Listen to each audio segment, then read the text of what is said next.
I'm Cathryn Cluver, the Executive Director of the Future Diplomacy Project and the India-South Asia program at the Harvard Kennedy School. Today we're very lucky to welcome Nirupama Rao, the Indian Ambassador to the United States, former Indian Foreign Secretary, and former Indian Ambassador to the People's Republic of China, to the Kennedy School and the Future Diplomacy Project for a conversation in diplomacy.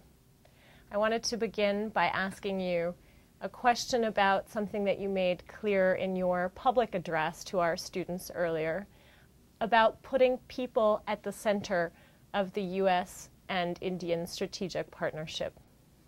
Could you elaborate on that just a little bit?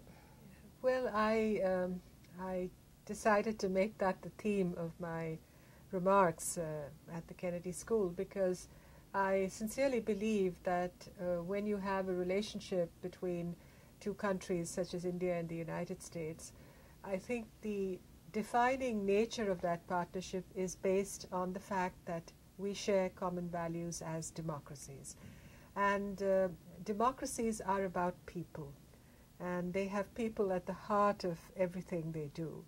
So I felt that when it comes to the partnership between India and the United States, it's really essential that we regard this as a people-driven partnership, because you're helping people through this process of building better relations.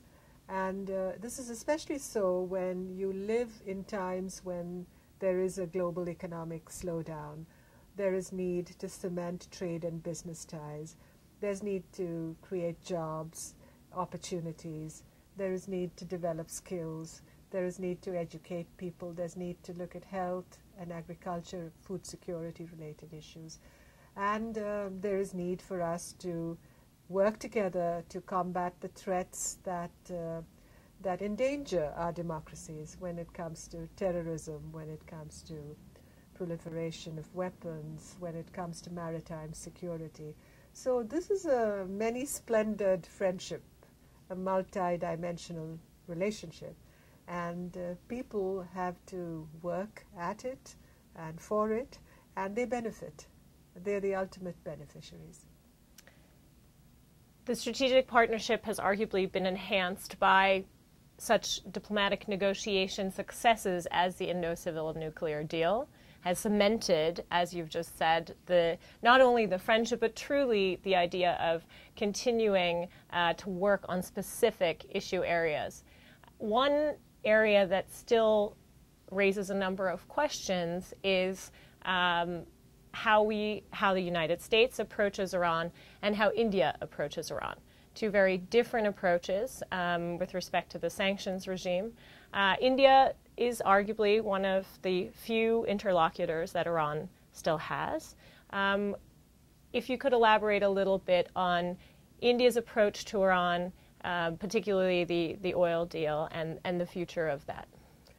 I think Iran has a number of interlocutors, and somehow I think there's been a certain distortion in the way India's role is interpreted, particularly in this country. And I would like to place matters in perspective. Now, India and Iran exist in the same neighborhood. And it is true that India and Iran share historical ties and civilizational links, and the fact that India has a large population of Shia Muslims who have religious and cultural ties with Iran. These are all realities. These are all ground realities. And I think it's essential that in the United States it's recognized that India is a country of almost continental proportions and with a huge population that is really defined by diversity. And when it comes to diversity, I'm talking of many religions, many languages, many interests, and in a democracy you need to balance all this. So our domestic needs are not only defined by the need to balance all this diversity, it's also determined by the need to promote development and to deliver the development needs of our people.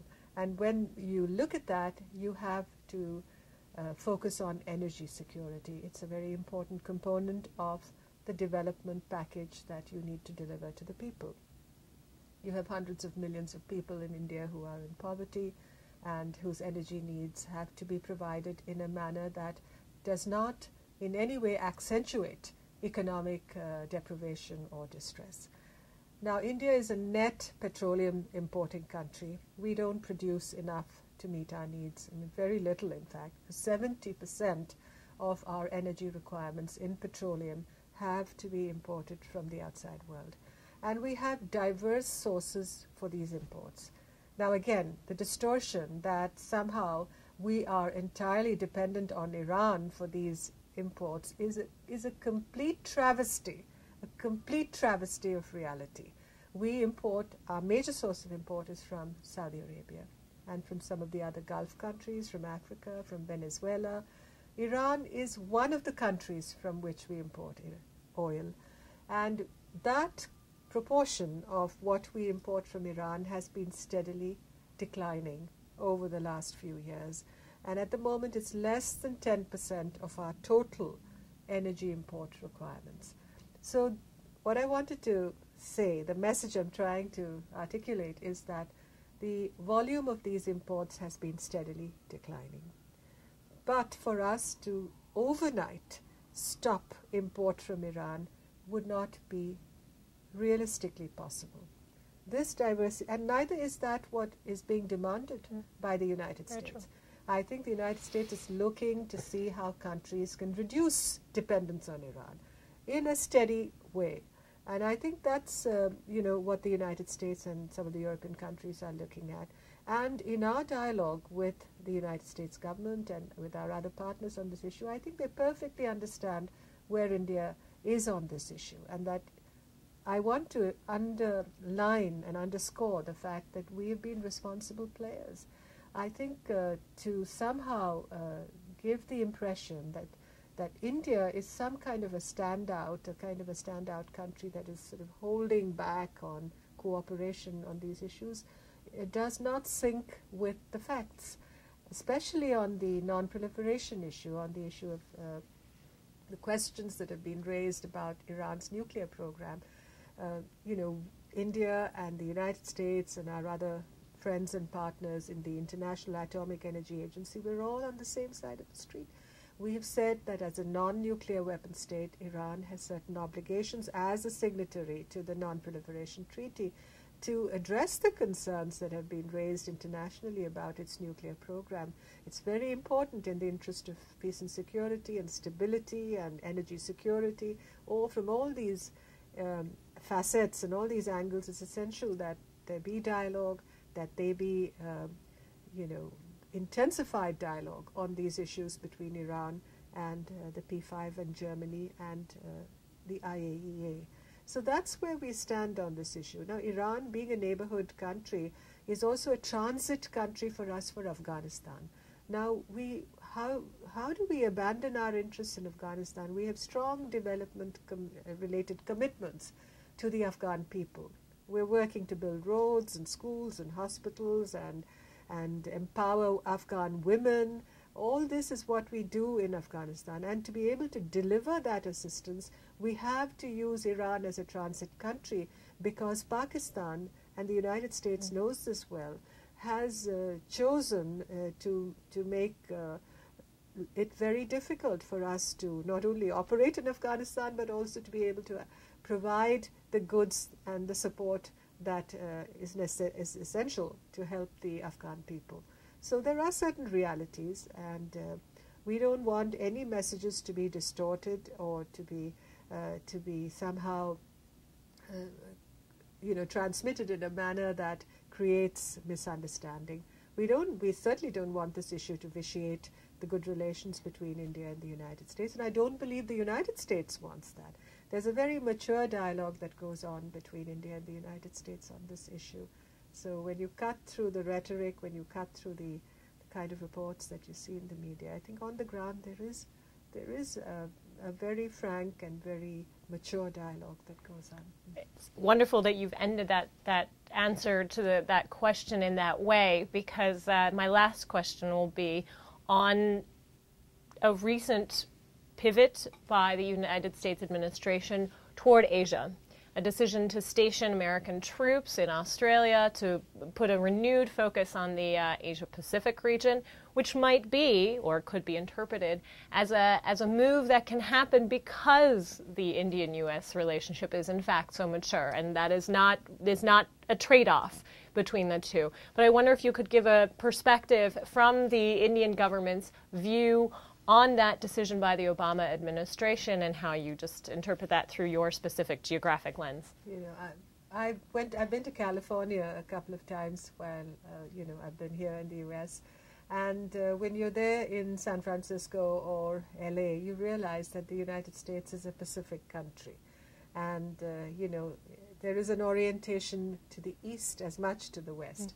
And for countries of our size and our diversity, it's essential, it is absolutely natural that we will have interests all over the world.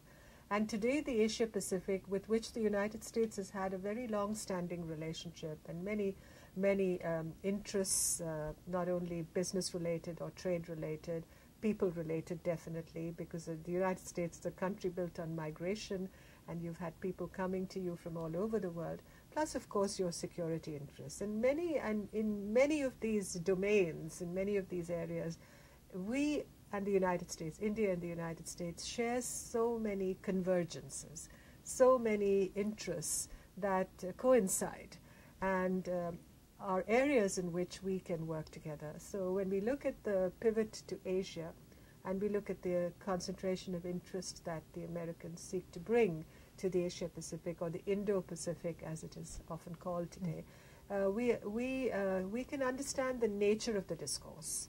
And the dialogue that we have with the Americans is increasingly becoming much more textured and populated with so many of these issues on which we have common concern, like, for instance, the counterterrorism issue, the cooperation that we need, maritime security issues, anti-piracy, and the security of sea lanes of communication, humanitarian relief and disaster prevention. There are so many sectors in which we can have, and we are engaged in cooperation. Apart from that, I think our regional dialogues, our dialogue between India and the United States on the situation in Southeast Asia, on East Asia, our dialogue on Afghanistan, our dialogue on Central Asia, these are all, you know, Asia-centered in many ways. And here you have two large democracies with so many interests and values that we share, building a relationship that is founded on these common concerns. I think it bodes very well for the future. Ambassador Rao, thank you for your time now. Thank you for the time with the Future Diplomacy Project and the India-South Asia program. You've come at the end of an incredibly active week where we have looked at the region from all sides, or as many sides as we possibly could in a short period of time. Yours was a wonderful capstone to this discussion. Thank you for your time. Thank you so much. It's been a pleasure to be back at Harvard. Thank you very much for this opportunity. Thank you. And good luck. Thank you. Thank you.